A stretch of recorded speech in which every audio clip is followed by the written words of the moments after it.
मिस्र की वो रानी जिसको आज भी मिस्ट्री, खूबसूरती और ताकत का दूसरा नाम माना जाता है, क्लियोपेट्रा। क्लियोपेट्रा की मौत आज से 2100 साल पहले यानी 30 ईसा पूर्व हुई थी। वो मिस्र की आखिरी फिरौन थी और उस दौर की सबसे समझदार और चालाक रानी मानी जाती थी। उसने सिर्फ खूबसूरती से नहीं बल्कि अपने दिमाग और राजनीति से रोमन साम्राज्य को हिलाकर रख दिया। जूलियस सीजर और मार्क एंटनी जैसे ताकतवर लोग भी उसके फैसलों के आगे झुक गए। लेकिन जब रोम के शासक ऑक्टेवियन ने मिस्र पर हमला किया, उस वक्त क्लियोपेट्रा को समझ आ गया कि अब सब कुछ खत्म हो चुका है, तो उसने आत्महत्या कर ली। इतिहासकार प्लूटार्क लिखते हैं कि क्लियोपेट्रा और मार्क एंटनी को पूरे शाही सम्मान के साथ में एक ही साथ दफनाया गया। उनकी कब्र में सोना, गहने, कीमती चीजें और राजसी निशान रखे गए थे। लेकिन हैरानी की बात यह है कि आज तक किसी को नहीं पता कि वो कब्र अब कहाँ है। अलेक्जेंड्रिया शहर समय के साथ कई बार तबाह हुआ, भूकंप आए, पूरा इलाका बदल गया। आज का अलेक्जेंड्रिया एक ऐसा शहर है जिसके नीचे कई परतों में इतिहास दबा हुआ है। पुरातत्वविदों को वहाँ कुछ मंदिर मिले, सुरंगें मिली, मूर्तियां मिली, लेकिन क्लियोपेट्रा की कब्र हर बार उनसे बच निकलती है। कुछ लोग मानते हैं कि वो कब्र समुद्र के नीचे डूब गई, तो कुछ कहते हैं उसे जानबूझकर किसी मंदिर के नीचे सील कर दिया गया। सवाल ये है, क्या इतनी बड़ी रानी की कब्र यूं ही खो सकती है या फिर किसी ने उसे छुपाने की पूरी योजना बनाई थी? इस वीडियो में हम आपको 5 ऐसी मिस्टीरियस कब्रों के बारे में बताएंगे जो हजारों सालों से अब भी गुम हैं। तो दोस्तों, वीडियो में आगे बढ़ने से पहले अगर आपने अभी तक हमारे चैनल को सब्सक्राइब नहीं किया तो सब्सक्राइब करके बेल आइकन जरूर दबा दें। अब चलते हैं मंगोलिया की ठंडी और सुनसान पहाड़ियों की तरफ, जहां दुनिया के इतिहास का सबसे खतरनाक विजेता दफन है, जिसे दुनिया चंगेज खान के नाम से जानती है। चंगेज खान की मौत 18 अगस्त 1227 ईस्वी को हुई थी। उसने आधी दुनिया जीत ली, लेकिन मरने से पहले उसने एक ऐसी इच्छा जताई जिसने पूरी दुनिया को धोखे में डाल दिया। उसने कहा कि उसकी कब्र का पता किसी को नहीं चलना चाहिए। मंगोल स्टोरीज के मुताबिक जब चंगेज खान को दफनाया गया तो उसकी अंतिम यात्रा में शामिल सारे लोग, जो लगभग 10,000 थे, सभी लोगों को मार दिया गया ताकि कोई भी उस रास्ते को याद न रख सके। कहा जाता है कि उसकी कब्र के ऊपर घोड़ों को दौड़ाया गया ताकि जमीन एकदम समतल हो जाए और कोई निशान न बचे। कुछ कहानियां ये भी कहती हैं कि कब्र के ऊपर से नदी का रास्ता मोड़ दिया गया। आज वैज्ञानिक सैटेलाइट, ड्रोन और जमीन के नीचे देखने वाली मशीनों से पूरी मंगोलिया छान चुकी हैं, लेकिन कुछ नहीं मिला। सोचिए, अगर आज की आधुनिक टेक्नोलॉजी भी इस इंसान की कब्र नहीं ढूंढ पा रही तो उस दौर में ऐसा क्या किया होगा, या फिर धरती ने खुद उस रहस्य को अपने अंदर छिपा लिया।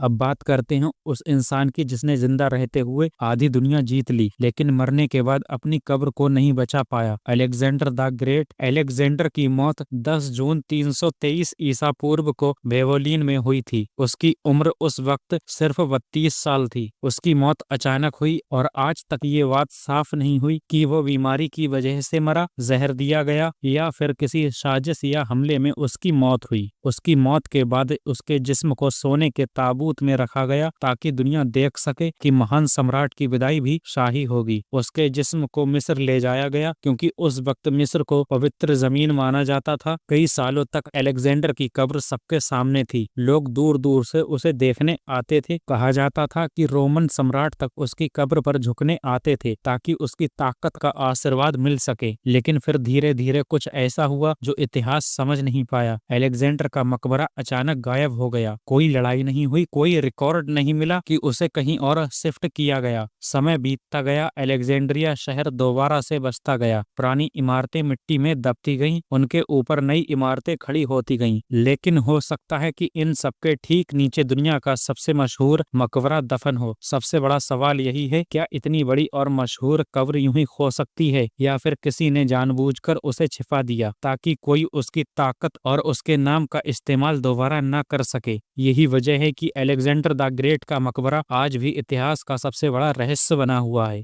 अब चलते हैं चीन, उस जमीन पर जहां इतिहास सिर्फ किताबों में नहीं बल्कि जमीन के नीचे जिंदा दफन है। यहाँ मौजूद है चीन के पहले सम्राट किंग शी हुआंग का मकबरा, जिसकी मौत 210 ईसा पूर्व यानी आज से 2250 साल पहले हुई थी। कहा जाता है जब वो सिर्फ 13 साल का था तभी उसने अपने मकबरे का निर्माण शुरू करवा दिया और 49 साल की उम्र में उसकी मौत हो गई। उसके मकबरे के बाहर खड़ी है टेराकोटा आर्मी, हजारों मिट्टी के सैनिक, घोड़े, रथ और हथियार, जिनमें से हर एक सैनिक का चेहरा अलग है, जैसे वो सच में कभी जिंदा रहा हो। ये सैनिक सिर्फ सजावट नहीं थे, बल्कि सम्राट की आत्मा की रक्षा के लिए बनाए गए थे, ताकि मौत के बाद भी कोई उसके करीब न आ सके। लेकिन असली रहस्य इन सैनिकों के नीचे छिपा है, उस मकबरे के अंदर, जिसे आज तक इंसान ने खोलने की हिम्मत नहीं की। प्राचीन चीनी इतिहासकार सिमा क्यान ने लिखा था कि इस मकबरे के भीतर पूरे चीन का नक्शा बनाया गया था, जहां नदियां और समुद्र असली पानी से नहीं बल्कि तरल पारे से बहते थे, ताकि सम्राट की आत्मा को हमेशा एक जहरीली लेकिन शाही दुनिया मिलती रहे। कहा जाता है कि वहां ऐसी जहरीली गैसें भरी हैं जो किसी को भी अंदर जाते ही मार सकती हैं, और ऐसे खतरनाक जाल लगाए गए जो बिना आवाज किए मौत दे देते हैं। हैरानी की बात यह है कि आधुनिक वैज्ञानिकों ने जब उस इलाके की मिट्टी की जांच की तो उसमें पारे की मात्रा सामान्य से कई गुना ज्यादा पाई गई, जिससे पुराने ग्रंथों की बातें सच लगने लगी। यही वजह है कि आज का विज्ञान भी इस मकबरे को खोलने से डरता है।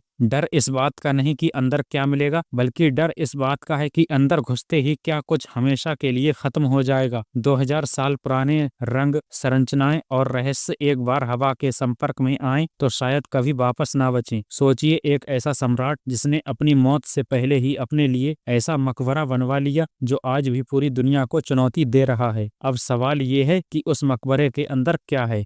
अब जरा चलते हैं दुनिया के सबसे अकेले और मिस्टीरियस कोनों में से एक, ईस्टर आइलैंड। चारों तरफ सिर्फ समुद्र और बीच में खड़ा एक छोटा सा आइलैंड, जहां सैकड़ों विशाल पत्थर की मूर्तियां चुपचाप आसमान की तरफ देख रही हैं। इन्हें मोआई कहा जाता है। इतिहासकारों के मुताबिक ये मूर्तियां करीब साल 1250 से 1500 ईस्वी के बीच बनाई गई थी, लेकिन इनका असली रहस्य तब सामने आया जब लोगों ने इन्हें सिर्फ पत्थर के सिर समझना बंद किया। जब जमीन की खुदाई हुई तो पता चला ये सिर नहीं है, बल्कि पूरे के पूरे शरीर हैं, जिनके नीचे हाथ हैं, उंगलियां हैं और ऐसी अजीब नक्काशियां हैं जिनका मतलब आज तक साफ नहीं हो पाया। सवाल यह है कि अगर ये मूर्तियां इतनी खास थीं, तो इन्हें जानबूझकर मिट्टी के अंदर क्यों दबा दिया गया? क्या यह किसी आने वाली तबाही की चेतावनी थी जिसे छिपा दिया गया, या फिर ये किसी भूले हुए ज्ञान का हिस्सा थी जिसे बनाने वाले ने ही दुनिया की नजरों से दूर कर दिया? सबसे डरावनी बात यह है कि ये मूर्तियां आज भी चुप हैं, लेकिन ऐसा लगता है जैसे ये कुछ छिपा रही हो, ऐसा सच जिसे शायद इंसान जानने के लिए अभी तैयार नहीं है। धरती के नीचे दबी ये दुनिया आज भी चुप है, लेकिन सवाल अब भी वहीं खड़ा है, क्या हम सच जानने के लिए तैयार हैं? आज की इस वीडियो को हम यहीं खत्म करके आपको जल्द मिलते हैं अगली वीडियो में। तब तक के लिए जय हिंद।